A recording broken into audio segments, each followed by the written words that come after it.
Leandro tá quase já, tá no caminho ali.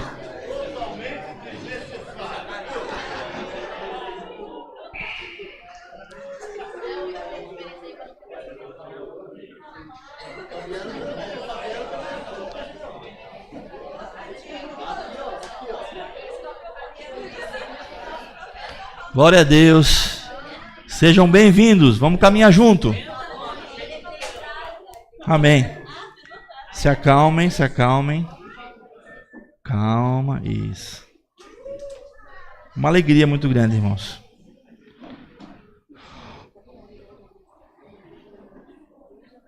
Bora.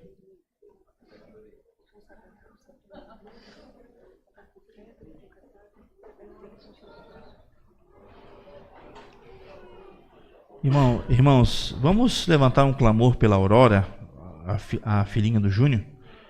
Ela está no hospital, está com... estourou aqui em volta da boca, uns negócios lá. Enfim, não sei muito bem, a Maísa soube agora também. Está desde a tarde no Pequeno Anjo, isso? Tá, vamos orar? Vamos clamar ao Senhor?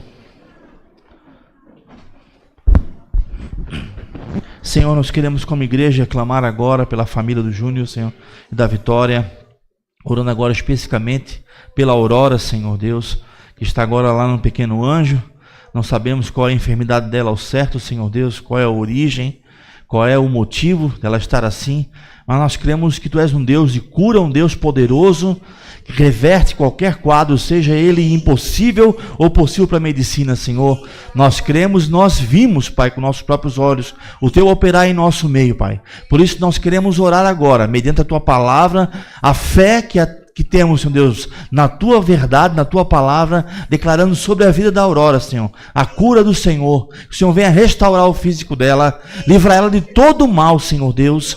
Nós repreendemos toda a enfermidade no corpo dela, seja qual seja a enfermidade, diabetes, qual a enfermidade que ela possa ter, alguma infecção, alguma virose, algum vírus, Senhor, em nome de Jesus. Guarda ela, Senhor, em nome de Jesus. Amém. Amém, queridos. Pode sentar.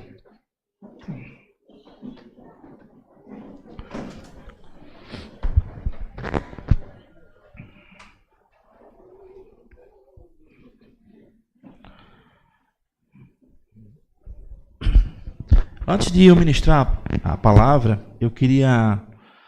não queria constranger ninguém com relação a isso, embora a minha vontade humana é constranger, mas eu vou segurar minha vontade humana para apenas falar, né? Sem constranger ninguém. Raramente, irmãos, nós usamos de imposição para alguma coisa na igreja. Sempre dizemos a importância que se há quando algo tem que ser feito, porque a gente entende que para servir a Deus tem que ser de coração, né? Só que nós demos uma grande importância para a quinta-feira passada, que seria uma ministração sobre educação de filhos e a saúde emocional das crianças. A gente fez um grande reforço e pediu como convocação para os obreiros e convidamos a igreja, dizendo que era algo muito especial. Infelizmente, pouca gente veio. Tinha bastante gente do Instituto, né? Os pais foram convidados, vieram bastante, mas da igreja tinham poucos. Tinham pessoas da igreja envolvidas com o Instituto também, mas quem não é envolvido com o Instituto tinha poucas pessoas, e foi dito que era uma administração para a igreja, não era apenas para o Instituto. Os pais do Instituto, a gente fez um convite, não reforçou assim muito, né? Mas convidou algumas vezes, mas sem dar aquele peso, porque eu confesso, que eu achei que ia faltar lugar. Dada a quantidade de pessoas que nós temos aqui como membros, né? Então a gente viu naquele dia do culto nosso, todos participaram, né? Que temos bastante membros. E infelizmente não aconteceu isso. Eu não vou ficar dando sermão aqui em ninguém. Todo mundo sabe quem veio e quem não veio. Eu também sei, mas não vou ficar triste por isso.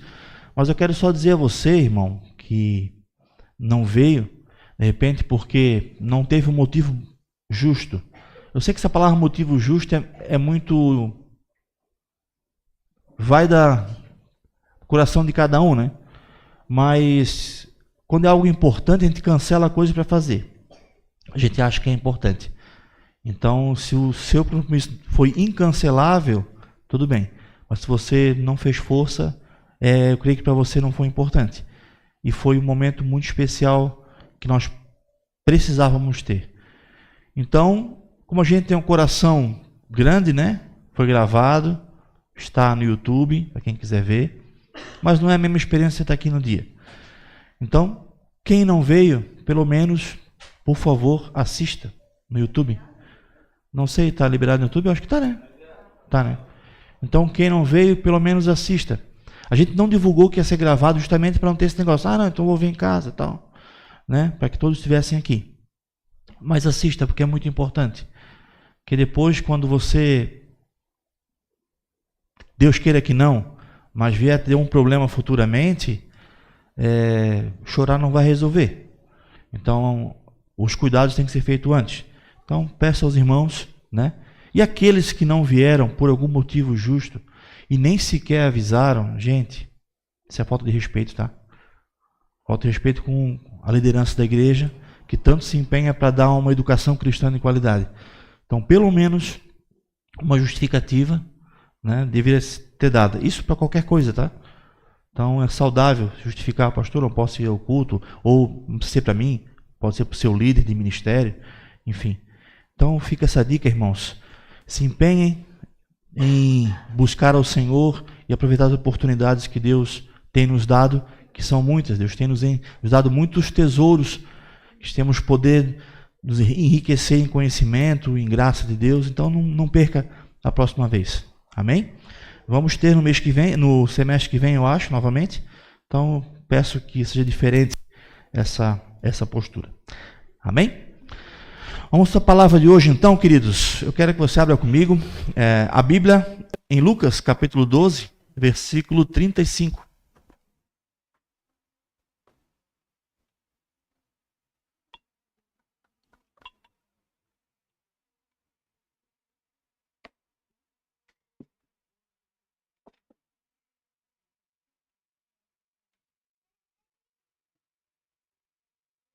Lucas 12, 35.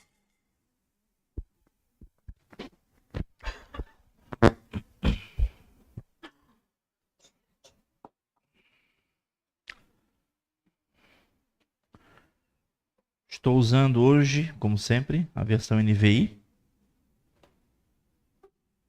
Se a sua versão é muito diferente dessa que eu estou lendo, e você se perde um pouco, eu aconselho a você acompanhar pelo Data Show. Porque às vezes começa a tentar achar o versículo, é muito diferente e acaba não prestando atenção na leitura. Então, se a sua versão é muito diferente, então faça isso. Não significa que você deve perder o hábito de trazer a Bíblia para o culto, né? De forma nenhuma. Mas, para facilitar. Lucas 12, 35. Estejam prontos para servir e conservem acesas as vossas candeias, como aqueles que esperam seu senhor voltar de um banquete de casamento, para que, quando ele chegar e bater, possam abrir-lhe a porta imediatamente. Felizes os servos cujo senhor os encontrar vigiando quando voltar. Eu afirmo que ele se vestirá para servir, fará que se reclinem à mesa e irá servi-los. Mesmo que ele chegue de noite ou de madrugada, felizes os servos que o Senhor encontrar preparados. Amém? Então a mensagem que nós temos para hoje, irmãos, que Deus quer ministrar no nosso coração, é o de estarmos sempre de prontidão. Sempre de prontidão. Essa expressão, ela é uma expressão muito linda. Estar de prontidão e uma expressão muito forte. E uma expressão de muita responsabilidade. Olhando pelo dicionário, o que seria um estado de prontidão? É a qualidade do que é ou que está pronto. Estado de pessoa preparada para agir sem demora, conforme a ocasião exige. Ficar de prontidão caracteriza-se pela circunstância de o empregado permanecer fora do seu local habitual de trabalho ou na própria empresa, aguardando ordens de serviço. Estar de prontidão é isso. Estar de prontidão, podemos remeter àquele soldado que a qualquer momento pode ser requisitado a sua presença para aguardar alguma situação, ele tem que estar pronto. Pode-se remeter àquele bombeiro de plantão que está lá descansando no batalhão, de repente a sirene é acionada que alguma casa está pegando fogo, e ele tem que rapidamente colocar os seus paramentos e ir até o local para executar o seu serviço de socorro. Ou aquele policial que é acionado para ir até um local que está acontecendo algum crime. Estado de prontidão é isso, está sempre alerta para fazer algo que é necessário. Então a palavra nos chama a estarmos sempre de prontidão, preparados para, como diz o texto de Lucas, servir. O Senhor nos chama para servir. O Senhor nos chama para fazer a sua obra, para realizar coisas em seu nome, estando de prontidão. Se o soldado, se o bombeiro, se o policial não agir de prontidão, ele não vai executar aquilo que o Senhor, aquilo que o seu patrão, o seu superior ou a sua ocasião pediu que ele fizesse. Assim também nós, se não agirmos de prontidão para fazer aquilo que Deus nos chama, podemos estar deixando de cumprir um chamado de Deus para as nossas vidas. Nós precisamos estar atentos. Eu queria citar alguns pontos onde nós precisamos, na vida cristã, estar de prontidão para fazer a vontade de Deus. E o primeiro ponto que eu queria falar é que nós temos que estar de prontidão, prontos, preparados para servir. Abra comigo a Bíblia em Romanos capítulo 12, versículo 10.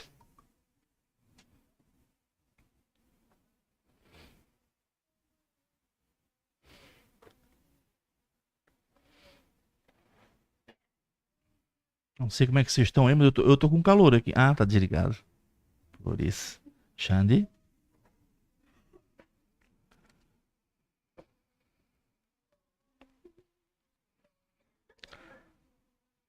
Romanos 12, versículo 10.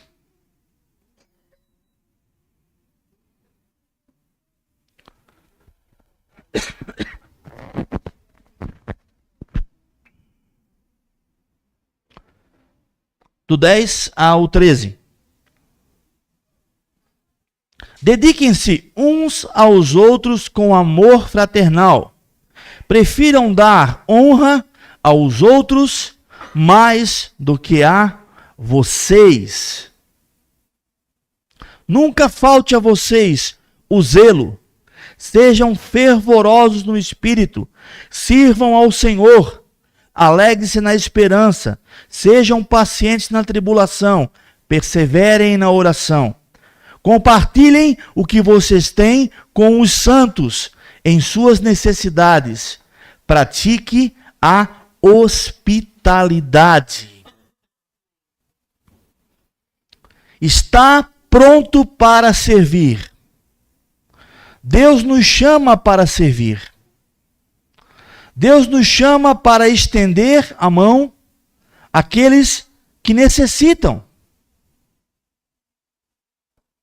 Olhar aqueles que estão precisando do nosso cuidado, do nosso carinho, da nossa entrega, servir ao Senhor e aos irmãos. E servir ao Senhor, meus irmãos, não é apenas uma questão de exercer um ministério na igreja. É estar atento àquilo que Deus está falando contigo, que Deus está ministrando, que a igreja ou as pessoas ao teu redor estão precisando. É ser aquela mão estendida na hora da necessidade. É ver o que está precisando e ser o primeiro a se prontificar. Prontidão é ser o primeiro a se colocar à disposição. Isso é prontidão. Não é, eu vou esperar, se ninguém se oferecer, aí eu faço. Isso não é prontidão. Embora também seja servir. Mas prontidão é, não, está precisando? Estou aqui. O ideal seria que quem pede uma ajuda pudesse falar assim, não, tá bom, tem bastante já. Não precisa tanto. O ideal seria assim.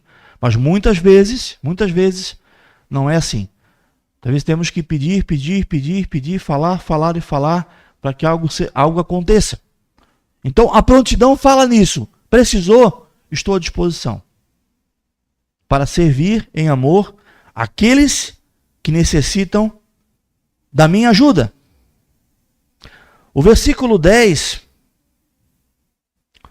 fala o seguinte: dediquem-se uns aos outros com amor fraternal. Prefiram dar honra aos outros mais do que a vocês. O que é isso? Dar honra mais dos outros do que a vocês. É a gente praticar menos o eu e mais o outro. A gente até quer ouvir aquilo que o irmão tem para falar, mas por cima eu falo aquilo que eu tenho também. Aí o irmão conta uma bênção. Mas comigo aconteceu isso. Não temos que nos honrar, irmãos. Nos prevalecer sobre os outros. Quer dizer, o que aconteceu comigo foi maior. A bênção que aconteceu comigo foi maior. Mas sim, honrar o irmão é você ouvir o que Deus tem feito na vida dele, ou a necessidade dele, e estender a mão, e se alegrar, e se impressionar com a obra de Deus na vida dele. Por mais que quem sabe o que Deus tem feito na vida dele, pode ser algo pequeno, né? Nunca o que Deus faz é pequeno, mas algo pequeno comparado ao que ele fez na sua vida. Eu vou dar um exemplo, ou me usar como exemplo, né? Vem uma pessoa e fala para mim: pastor, eu recebi um livramento do Senhor. Eu tive Covid, pastor. Tive Covid e eu cheguei até a ir para o hospital, pastor. Fiquei ruim, fiquei com falta de ar, mas graças a Deus, tomei um remédio e fiquei melhor. O Senhor me curou. Quando eu honro o que o irmão está falando e me alegro, eu fico feliz. Mas quando eu quero me prevalecer, eu digo: amém, irmão, que bênção, né? Mas tu nem sabe o que foi comigo. Ixi, 3 meses na UTI. Isso. Aí, em outras palavras, eu falo assim, o que tu passou, nem milagre não é. Porque o que eu passei, sim. Aí eu estou me orgulhando, o orgulho passa a ser meu, de uma coisa que Deus fez na minha vida. Gente, isso é muito feio. Quando alguém conta alguma coisa, você tem que ouvir aquilo, se deliciar, glorificar a Deus, dar a devida atenção e tirar a atenção para você. Dar atenção para o teu irmão. Eu já recebi alguns pastores e cantores e ministros na nossa casa, nesses anos de ministério, né? Mas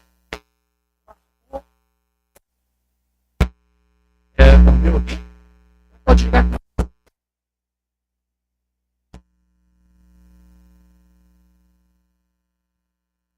Marcou a minha vida.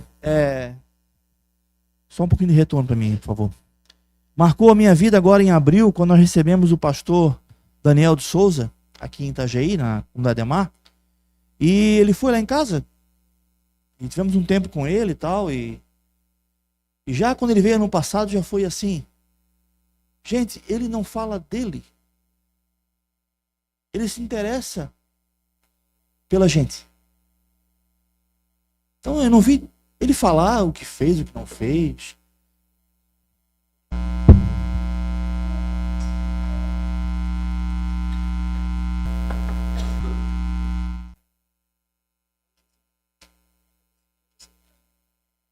Então eu fiquei, meu Deus, eu fiquei muito impactado com aquilo.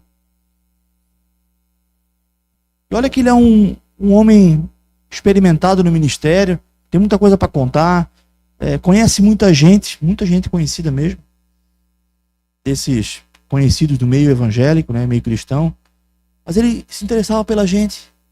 Como é que é aqui? Como é que é o teu trabalho? Tal. Andando com meu pai, das pescarias do meu pai, né? Falei, cara, que massa isso. Que legal isso. Temos que aprender a ser assim. Às vezes, por pequenas coisas, nós queremos nos colocar maior que os outros. Reconhecer o irmão superior. Isso é muito lindo. Versículo 11. Nunca falte vocês o zelo.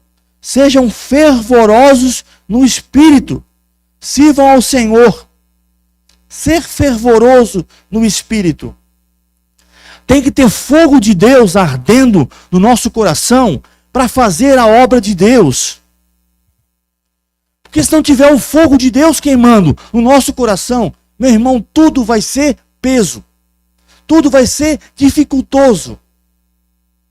Se não tiver o fogo do Espírito Santo queimando o nosso coração, a gente perde o sentido.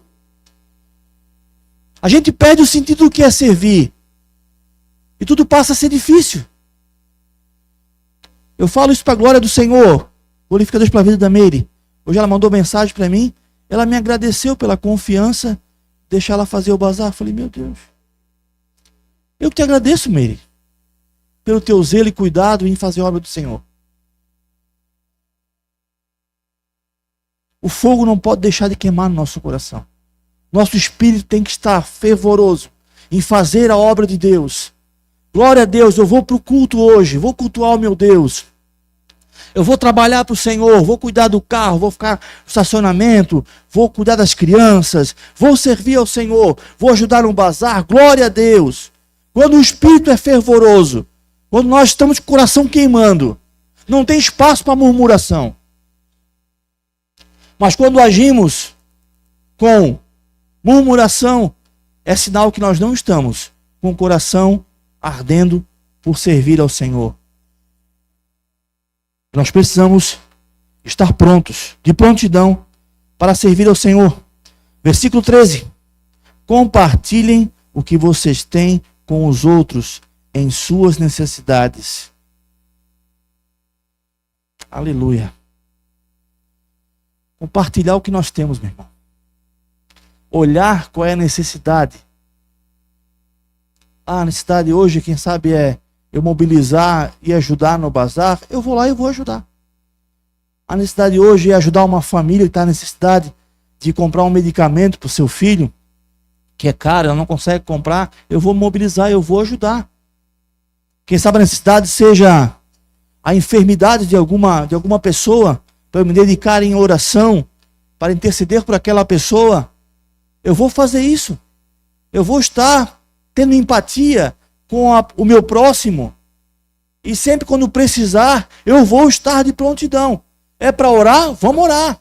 É para ajudar financeiramente? Vou ajudar. Para botar a mão na massa e fazer algo? Eu vou fazer de prontidão.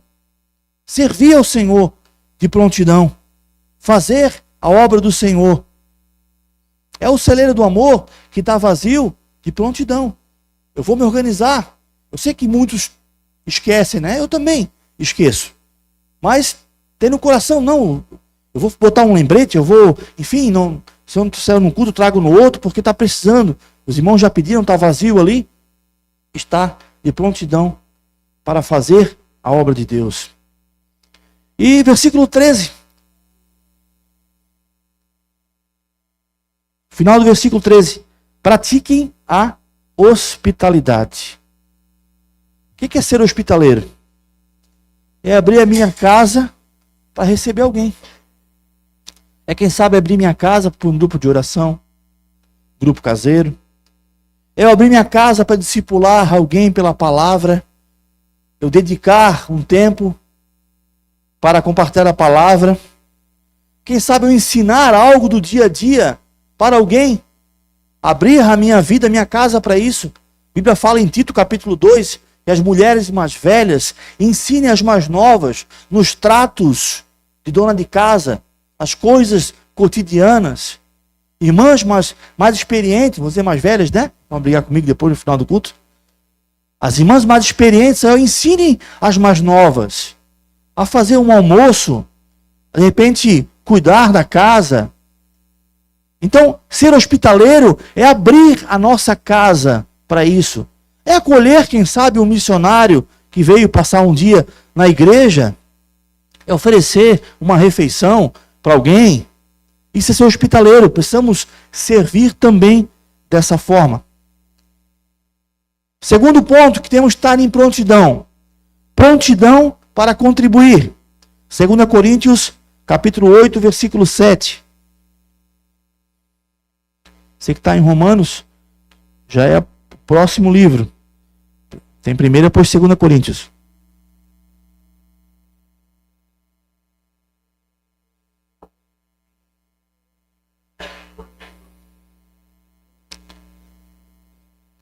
Vocês estão percebendo, mas eu estou em pé sem segurar na mesa. Estão percebendo? Vai glorificando aí. Quando eu fico nervoso, eu me desequilibro. Esse microfone foi de Deus hoje. 2 Coríntios 8, versículo 7. 7 ao 13.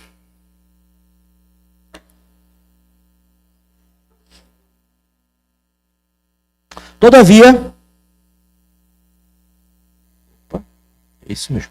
Todavia, assim como vocês se destacaram em tudo, na fé, na palavra, no conhecimento, na dedicação completa e no amor que vocês têm por nós, destaquem-se também neste privilégio de contribuir. Então a palavra nos ensina que contribuir é um privilégio. Temos que entender o que a Bíblia diz. Contribuir é um privilégio. Outro texto, o apóstolo Paulo diz que não deve ser feito de forma por obrigação, por constrangimento, porque Deus ama quem dá com alegria. Então ele tem que ser feito com alegria, sem constrangimento, mas entendendo que é um privilégio. Quando nós contribuímos para a obra de Deus, ou contribuímos para alguma causa específica do reino, a bênção é muito maior para nós do que para quem recebe. Porque é um privilégio poder ajudar na obra de Deus. Versículo 8. Não estou dando uma ordem, mas quero verificar a sinceridade do amor de vocês, comparando-o com a dedicação dos outros. Pois vocês conhecem a graça do nosso Senhor Jesus Cristo, que sendo rico, se fez pobre por amor de vocês, para que por meio da sua pobreza, vocês se tornassem ricos. Este é o meu conselho. Convém que vocês contribuam, já que desde o ano passado vocês foram os primeiros, não somente a contribuir, mas também a propor a este plano. Então olha só, aqui os coríntios, além de eles serem aqueles que contribuem, são aqueles que propõem que seja feita a contribuição. Ou seja, olhavam para a causa da igreja, para a causa dos irmãos, e diziam, precisamos levantar uma oferta para aquela igreja lá.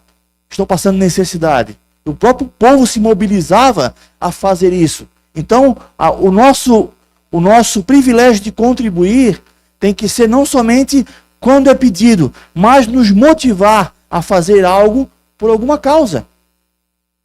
Se você sabe que alguém do seu convívio mais próximo, você passa por uma necessidade, deixa Deus te usar para ir atrás de recursos para essa pessoa.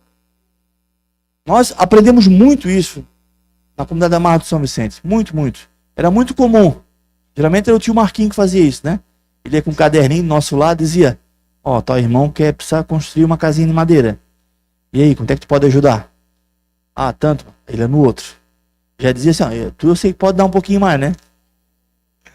E assim, irmãos, nós tínhamos o ministério Minha Casa Minha Vida, Comunidade da Marra. A gente construiu um monte de casa, os irmãos. Só vendo a necessidade, se mobilizando e fazendo. Então, é um privilégio poder contribuir. Ninguém vai ficar mais pobre por contribuir, por ajudar, por uma causa. Sendo que é um privilégio poder fazer isso. Versículo 11. Agora completem a obra para que a forte disposição de realizá-la seja igualada pelo zelo em concluí-la, de acordo com os bens que vocês possuem. Olha só que lindo isso. Porque se há prontidão, a contribuição é aceitável, de acordo com aquilo que alguém tem, e não de acordo com aquilo que não tem.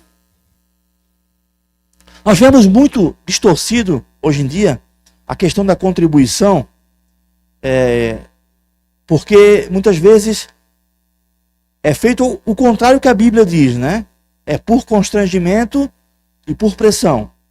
Onde aqueles que têm pouco, que são de uma vida financeira mais humilde, muitas vezes são levados a ter que dar aquilo que não podem dar.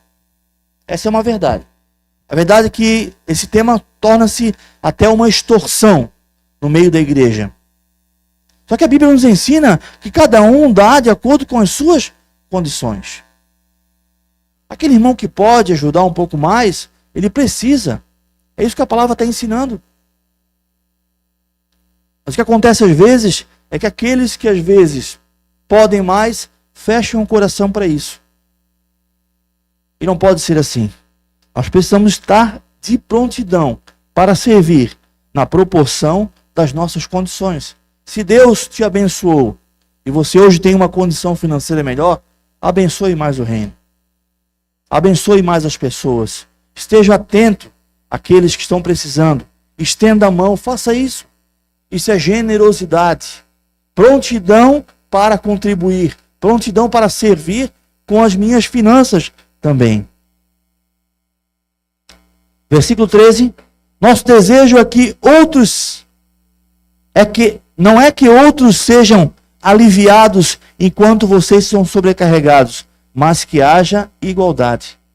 Ou seja, se todos contribuírem para a obra de Deus, se todos dispuserem o seu coração, de acordo com as suas condições, vai ficar leve para todos, e o reino de Deus vai prosperar. E as obras propostas pelo reino vão prosperar, e os membros necessitados vão ter a ser supridos naquele momento de falta. Terceiro ponto, estar de prontidão para falar de Jesus. Volte para Romanos agora, onde estávamos anteriormente, no capítulo 1.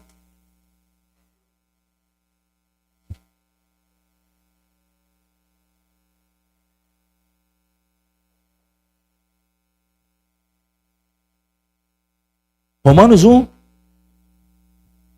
versículo 14.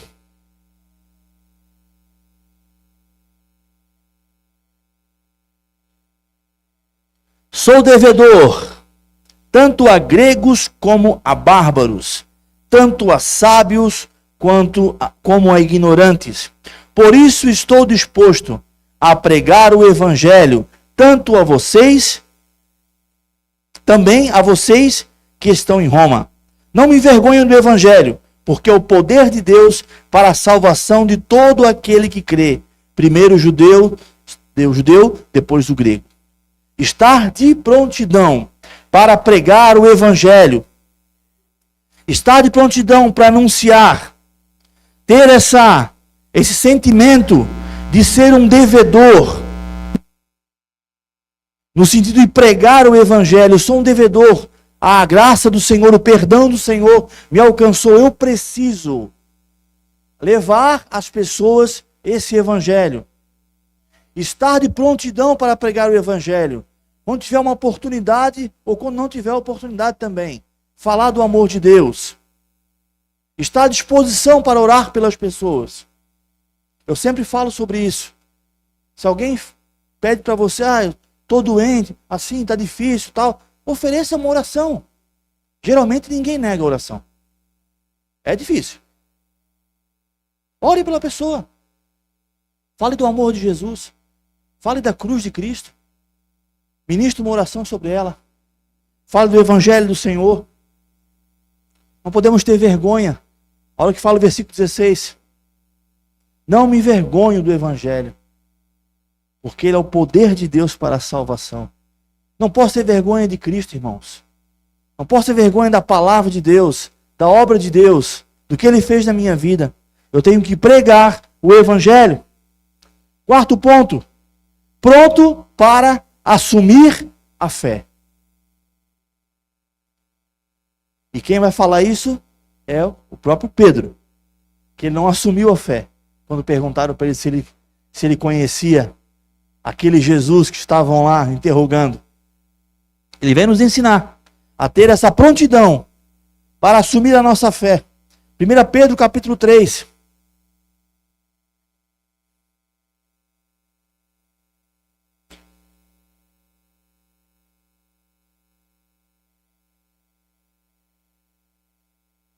Primeira Pedro capítulo 3, versículo 15. Pedro é bem pequenininha a carta, então você chegou em Apocalipse, volta um pouquinho. 3,15.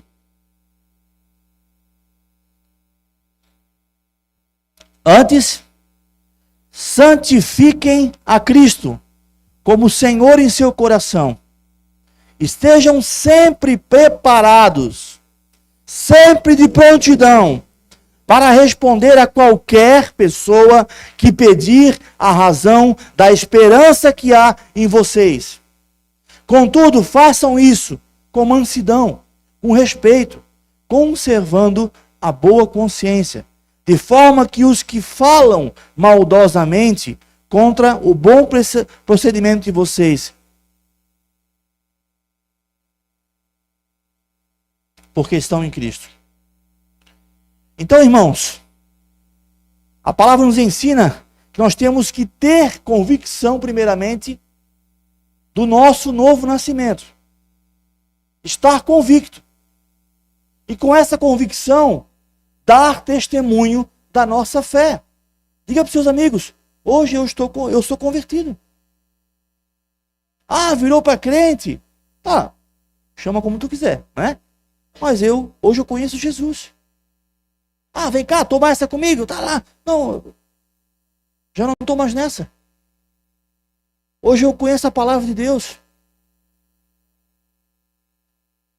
Ter convicção daquilo que Jesus fez na sua vida. Quem sabe alguns não têm essa convicção ainda. Busquem o novo nascimento. Busquem essa conversão genuína, se entregando de verdade a Cristo. Mas aqueles que já se entregaram a Cristo, demonstrem a convicção da sua fé. Aqueles que perguntarem na sua fé, não tenha vergonha de falar que você serve a Jesus, que você congrega numa igreja, que você ora, que você lê a Bíblia, que todos saibam as suas prioridades no reino. Que nós temos prioridades, irmãos. E não devemos envergonhar disso. Temos que ter convicção daquilo que nós aceitamos e aquele que nós cremos. Aceitamos o Evangelho de Cristo. E esse Evangelho transformou a nossa vida. E hoje nós somos novas criaturas. Precisamos compartilhar. Só que o versículo 16 fala que temos que saber como falar. Aí que os crentes pecam. Porque eles são grosseiros, são estúpidos. E não falam da forma correta. Então, saiba a forma como falar para os seus familiares, para que eles não tenham motivos para falar de você. Ah, depois que ele se converteu, despreza a família. Depois que se converteu, isso e aquilo. Tenha sabedoria para lidar com isso. Mas não deixe de falar da sua fé. Não tenha vergonha da sua fé. Sempre de prontidão quando perguntarem a causa da sua fé. Quinto ponto. Prontos para as batalhas. E olha que elas são muitas. Efésios capítulo 6.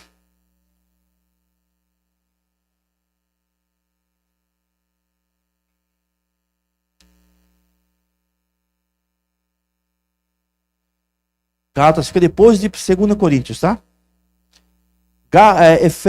Não é Gálatas, né? Efésios. Fica depois de Gálatas. 2 Coríntios, Gálatas, depois Efésios. Efésios capítulo 6, versículo 13.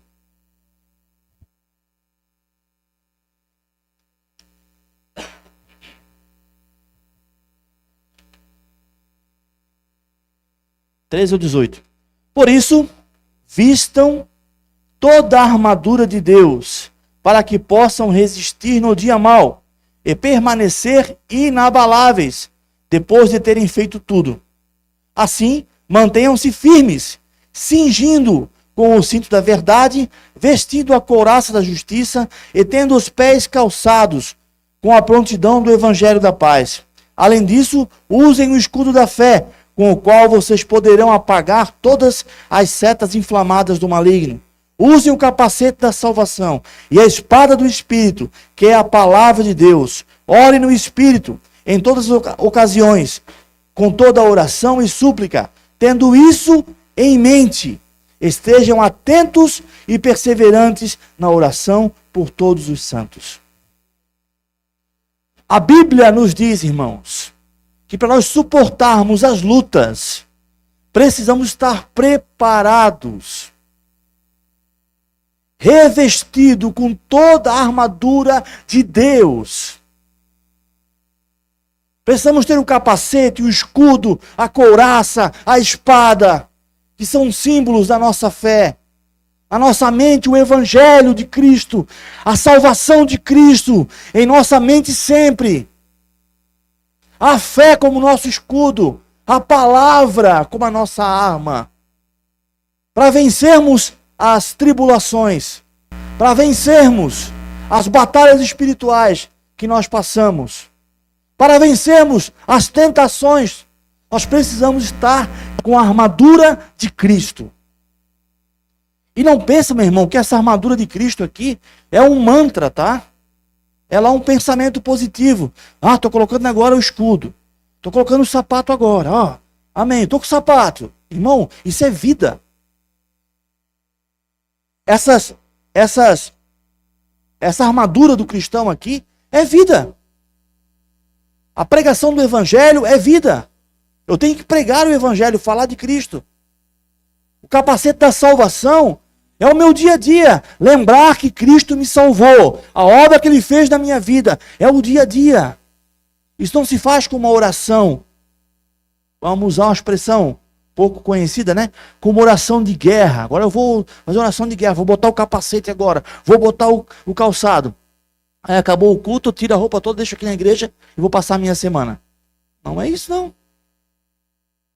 A armadura do cristão é todo dia.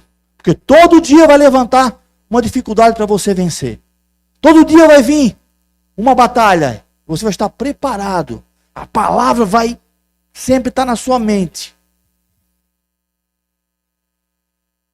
Era tremendo que aquele tempo que eu fiquei no hospital lá, eu não podia ler a Bíblia. E eu ficava lembrando de versículos bíblicos, lembrando de salmos que eu conhecia de cor. Eu ficava ali, não conseguia nem falar, mas em espírito eu ficava recitando a palavra de Deus. Porque é a palavra que nos fortalece, irmãos. E a armadura do cristão fala disso. Se revestir de Deus. Se revestir da palavra.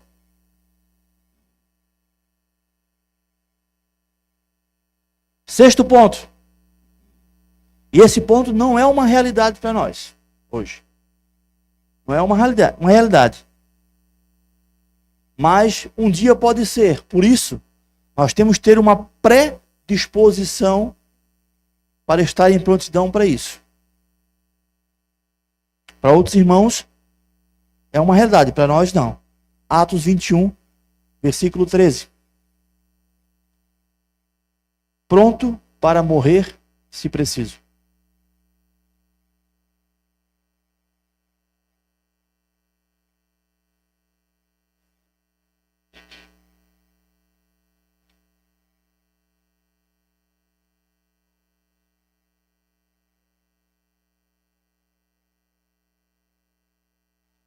Atos 21, 13.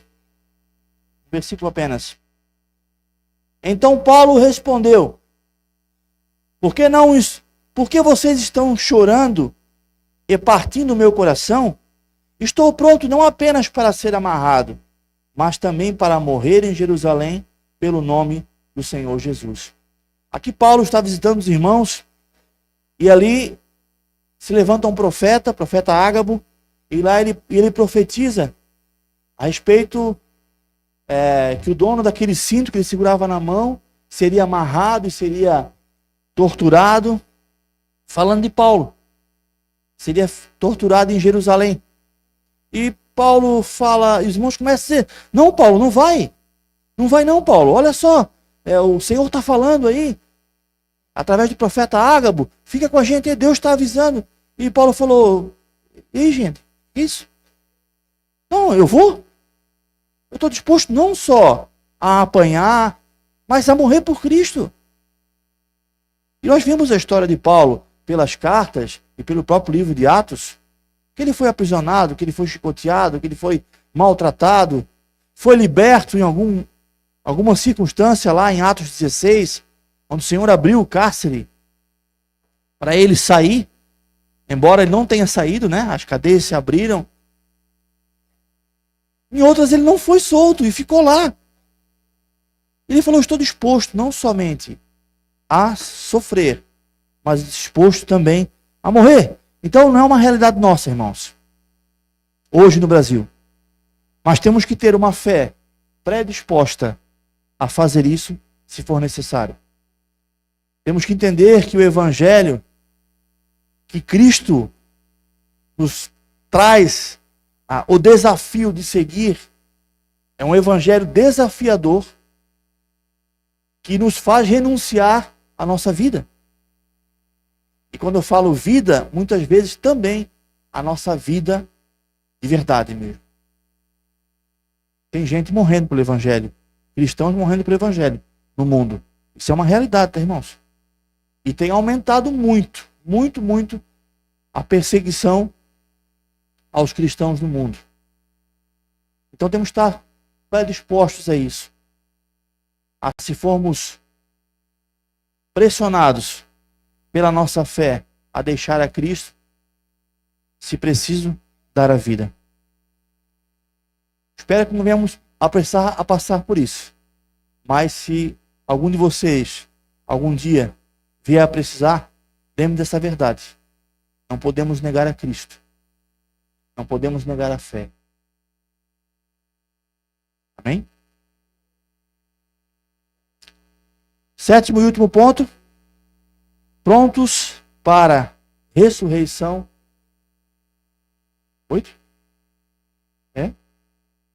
Não, é o 7. É o 7. A minha escrivã, minha sogra Sônia, é o 7 ou 8? Então tá. Anota tudo então. Sétimo ponto.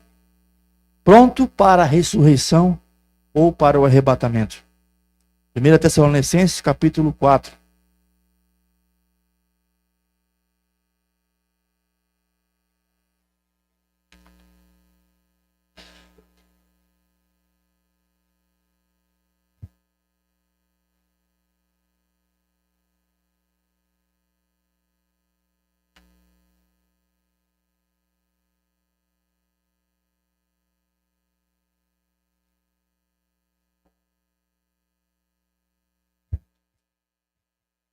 1 Tessalonicenses, capítulo 4, versículo 13 ao 18. Irmãos, não queremos que vocês sejam ignorantes quanto aos que dormem, para que não se entristeçam como os outros que não têm esperança. Se cremos que Jesus morreu e ressuscitou, cremos também que Deus trará, mediante Jesus, e com ele, aqueles que nele dormiram. O dormiram aqui é a morte, tá, irmãos? Dizemos a vocês, pela palavra do Senhor, que nós, os que estivermos vivos, os que ficarmos até a vinda do Senhor, certamente não precederemos aos que dormem. Pois, dada a ordem, com a voz de arcanjo, e ao ressoar da trombeta de Deus, o próprio Jesus descerá do céu, e os mortos em Cristo ressuscitarão primeiro. Depois nós, os que estivermos vivos, seremos arrebatados com eles nas nuvens, para o encontro do Senhor nos ares. E assim estaremos com o Senhor para sempre. Consolem uns aos outros com essas palavras. Irmãos, temos que estar prontos, de prontidão, para a vinda de Jesus. A parábola das 10 virgens, ela fala sobre isso. 5 foram prudentes e esperaram o noivo, e 5 não foram prudentes, não vigiaram, não estavam de prontidão, com a sua lâmpada com óleo acesa, com azeite acesa. Temos que estar de prontidão para a vinda de Cristo. Pastor, mas já se fala tanto que Jesus vai voltar, será que vai voltar mesmo? Irmão, se eu não crer nisso, eu não creio na Bíblia. Agora, quando ele voltará, não sabemos. A palavra não nos ensina isso. Não nos dá esse esclarecimento. Nos dá sim um ensinamento que temos que estar prontos para quando isso acontecer. Mas quem sabe Jesus não virá para alguns em vida. Alguns partirão, como alguns já partiram e estão dormindo com Cristo. Mas para eles também acontecerá a ressurreição. Então eu tenho que estar pronto, tanto para a ressurreição, quanto para o arrebatamento.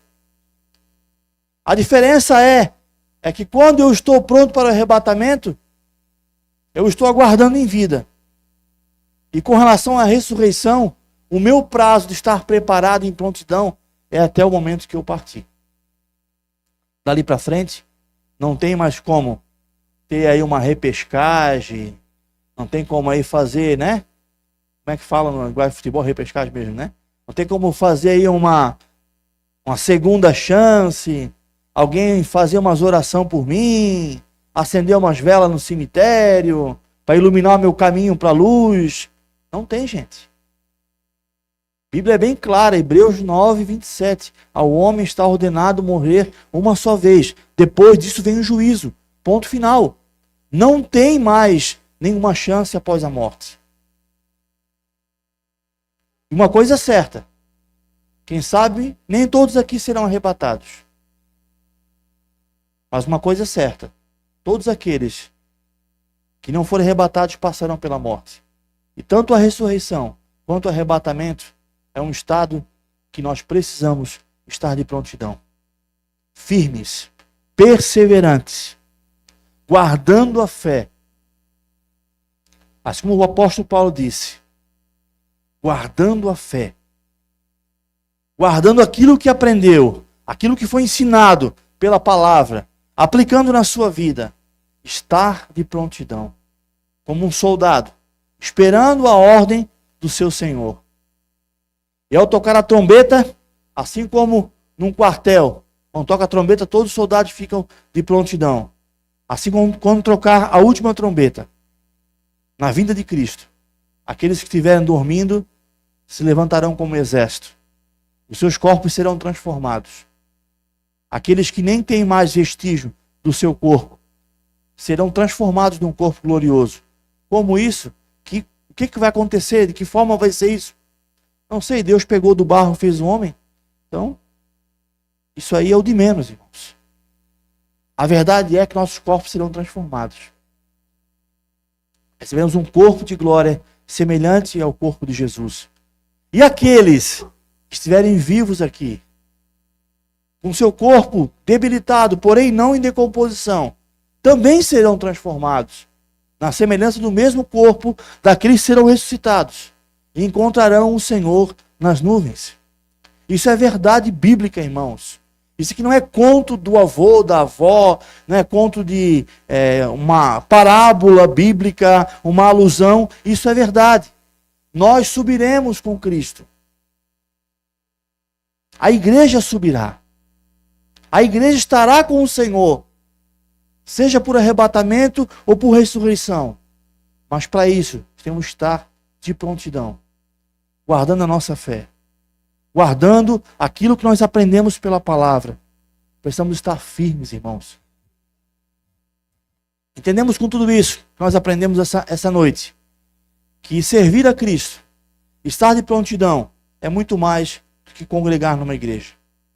É viver o Evangelho na nossa vida prática e diária, todos os dias. Nós precisamos todos os dias trazer a verdade do reino de Deus, a verdade da palavra, para a nossa vida, irmãos. Então aquilo que você ouviu, pratica. Coloque em prática. Se não está conseguindo, pede ajuda. Pede socorro para algum irmão. Pede oração, pede discipulado, pede aconselhamento. Só que não deixa de botar em prática o que você aprendeu. É difícil muitas vezes deixar as coisas do mundo. É difícil sim. O mundo, ele tenta nos enredar, tenta nos amarrar com seus prazeres, com as suas delícias. Nós precisamos nos desembaraçar desse mundo. Segundo Timóteo 2, o apóstolo Paulo é bem claro, que aquele que se propõe a servir a Cristo tem que se desembaraçar com as coisas desta vida. E o apóstolo Paulo compara a vida de um soldado. Quando o soldado se alista para a batalha, ele deixa tudo para trás. Deixa o emprego, deixa os pais, se tem namorado, deixa a namorada, e ele vai servir ao exército. Alguns ficam por um ano, outros seguem carreira militar, mas ele se desembaraça da sua vida. Com Cristo, temos que desembaraçar dessa vida para seguir a Cristo. Amém? Quero convidar você a orar comigo. Deve ficar de pé. Oi, querida. Amém. Pode sim. Vem cá.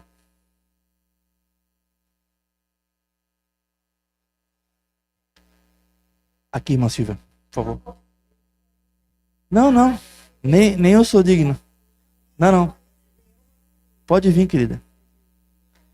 Então tá bom. Mas fala, microfone. Boa noite, igreja, paz do Senhor Jesus. Eu pedi para um espaço para mim falar, porque cada vez que eu venho visitar as minhas filhas, eu peço ao Senhor para Ele falar comigo. E Ele fala. Glória a Deus que Ele fala. E eu sempre oro, hoje eu oro pela igreja, aqui, a Mara, eu oro pelas vidas, pelo pastor, o ministério do pastor, da pastora, e a minha filha sempre diz, mãe, a gente está orando por uma situação assim, e pede oração, eu oro. E eu busco de todo o meu coração fazer a vontade do Pai. Mas muitas vezes o que eu quero fazer eu não faço, né? E o que eu não quero, eu acabo fazendo. E nessa palavra, testificou a palavra que o pastor trouxe, o início da palavra em Lucas, e agora. Eu estava ontem, eu não sei dizer o nome das ruas, mas a gente foi para Brusque. Brusque, onde a Mana vai? Nós estávamos saindo de Brusque umas 5 horas. E a Lorena, minha filha, dizia assim, mãe, a gente tem que sair cedo, porque senão a gente vai pegar um trânsito horrível. E por causa do Dene, porque o esposo dela, né, é bem firme, assim, com ela em relação às crianças e pegar o trânsito. Quem conhece Brusque tem uma trajetória que não tem um posto de gasolina, né? E ela disse, mãe, eu botei gasolina. Eu digo, minha filha, tu botou ontem. E ela saiu de lá e a gente ficou no meio do trânsito. Vocês conhecem essa trajetória? É caminhão, é carro assim, ó. É horrível. E ela disse, mãe, a gente pode ficar empenhada aqui. E eu orei, eu digo, Deus, em nome de Jesus, não permita. Aí piscou a luz vermelha. Mãe, a gente vai ficar presa no trânsito. Ora, eu digo, Lorena, já estou orando há muito tempo, nós não vamos ficar. Só que minha filha, assim, no trânsito, ela teria que ter pego a esquerda, a direita, para chegar num posto. E ela passou, o posto está ali, mãe, eu digo, tá, Lorena, devia, não passou, segue. E não tinha, gente, não tinha posto e a gente podia ficar empenhado entre os carros, caminhões. Só que a preocupação é ficar empenhado e da onde que a gente vai buscar gasolina? Não tinha posto, né? Um deserto ali, não tinha nada perto. E eu digo, Deus, eu não vou ficar aflito, porque eu confio em Ti. Em nome de Jesus, nos ajude a chegar num posto de gasolina. E aí eu digo, olha, no celular, vê qual é o mais próximo. E aí ela disse, mãe, tá longe ainda. E aquela luzinha piscando. Eu digo, Lorena, Deus vai nos dar vitória. E de fato Ele nos deu vitória. Mas nessa trajetória, o Senhor me trouxe a palavra das candeias acesas. E Ele disse assim, Silvia, e aí? Se eu voltar agora, eu ia ficar. Porque por mais que eu busque, o Senhor é uma luta constante, me converter todo dia, mas eu quero. E eu preciso me converter, eu quero me converter porque é o desejo do meu coração, porque eu entendi que Cristo morreu na cruz por amor a mim. E eu quero fazer parte do reino dele. Então ele testificou o que ele falou comigo com a palavra ontem. Ontem, quando ele falou isso para mim, ele disse, te alerta. E eu glorifiquei o nome do Senhor. Quando eu venho para esse altar, aqui muitas vezes, dobrar meu joelho, é buscar justamente a misericórdia e o perdão de Deus, porque eu sou falha. E eu tenho que me humilhar, porque este altar, a presença de Deus está aqui, o Espírito Santo de Deus está aqui no louvor, na adoração, e eu me humilho, eu peço perdão pelos meus pecados. Eu me envergonho, não é fácil chegar aqui e confessar, né, que a gente é falha, né? Porque, nem sempre eu estou sentada ali, eu sou tudo aquilo que eu declaro, porque falar é fácil, viver é muito difícil, é desafiador. Mas quando eu cheguei de viagem, que eu fui para a casa da Priscila, o Senhor ministrou também. Aí eu compartilhei com a Priscila, com a Fabiana e a Laura. Eu trabalho com organização. Então, quando eu trabalho com organização, abro um guarda-roupa. Quem tem guarda-roupa aí? E quando abre, como é que está o seu guarda-roupa?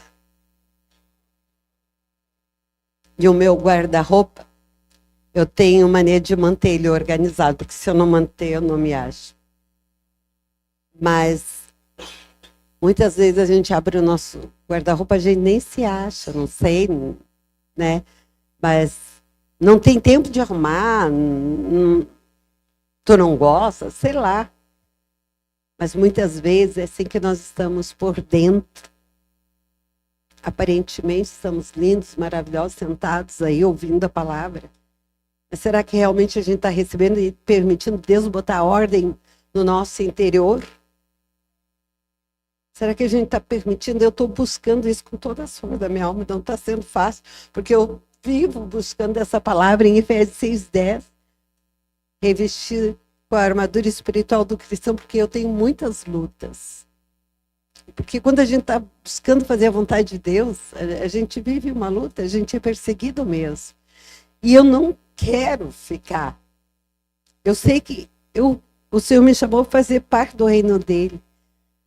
Então, muitas vezes você abre o teu guarda-roupa, está uma bagunça. Gente, como é que está a nossa alma? Como é que está o nosso coração? Perdão. a busca, a entrega de praticar tudo que é nos ensinado hoje nesse culto. Eu estou aqui para testificar a minha vida diante de Deus, do Pai, do Filho e do Espírito Santo, dessa igreja onde eu não congrego, né? Mas eu venho porque eu amo congregar e eu não consigo ficar longe. Então testifica a presença de Deus, o Espírito Santo de Deus ministrando sobre essa igreja. E eu estou aqui para buscar a oração do pastor, da pastora, para me ajudar, porque eu preciso de ajuda. Eu quero viver com essa excelência que nós somos chamados para ver, imitadores de Cristo. A minha casa, minha filha, meu genro conhece, eu abro a minha casa, eu ajudo, mas, gente, eu gosto de fazer, porque vem do meu coração fazer. A minha filha me diz, a tua casa não está pronta, porque tu ajuda tanta gente. Aí, quando eu compro alguma coisa, alguém gosta, eu já dou, eu já procuro saber a necessidade de alguém para servir. Mas isso não é o suficiente. O amor, eu amo a obra do Senhor, eu amo. E mesmo amando, eu sou muito falha. Então, eu estou aqui abrindo meu coração, falando das minhas fraquezas, que eu tenho que consertar meu coração, organizar, deixar o Espírito Santo organizar o meu coração, como eu organizo os guarda-roupas, casas, né, para quem eu trabalho, e eu preciso de ajuda, porque eu quero honrar meus compromissos diante do Senhor que eu fiz. E eu amo evangelizar, e eu não perco oportunidade, mas eu quero frutificar o reino do Senhor, eu quero pregar o evangelho, os que estão perdidos, mesmo aqui dentro, muitas vezes. E os que estão lá fora, minha família. Minha filha é resposta de oração, meu genro é resposta de oração, minha neta é resposta de oração, que hoje estão aqui.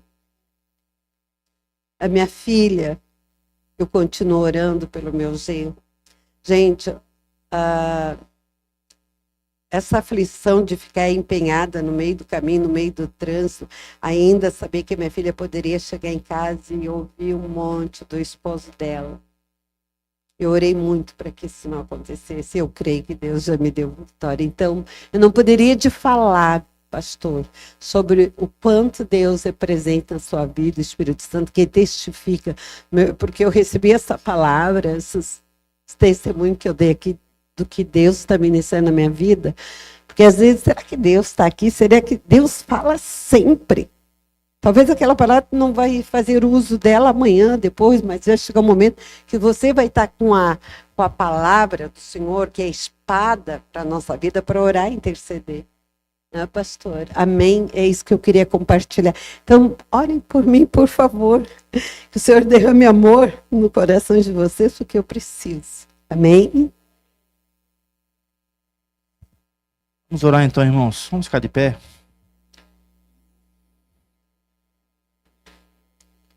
Apresente a sua vida, assim como a irmã Silvia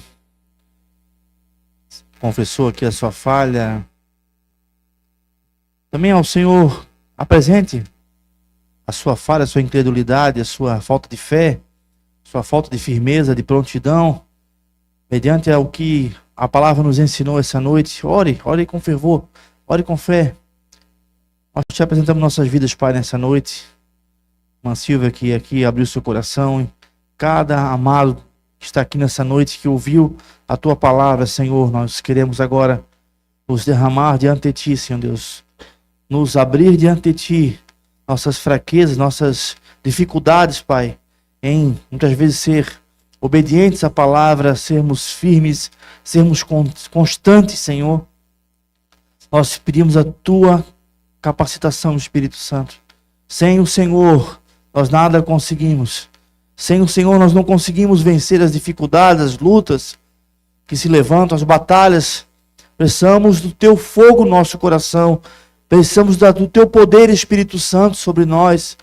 Precisamos do encontro poderoso com a Tua palavra, que nos arrebata das trevas e nos traz um sentido novo para a vida como cristão. Precisamos da Tua unção sobre nós, Senhor. Deus, aviva a Tua palavra em nossas vidas. Aviva com o Teu Espírito, Pai, em nossa vida, a verdade do Teu Evangelho. Nós oramos, Pai, e clamamos em nome de Jesus. Amém. Abençoa, Deus, o Teu povo essa noite. Abençoa a Tua igreja, Senhor. Que uma semana abençoada venha pela frente, Senhor Deus. Que o Senhor possa estar abrindo portas, o Senhor possa estar abençoando. O Senhor possa estar livrando do mal, Senhor. Nós oramos, clamamos e abençoamos o teu povo, Senhor. Em nome de Jesus. Amém. Deus abençoe, meus amados irmãos. Uma ótima semana. Irmãos de casa, Deus abençoe.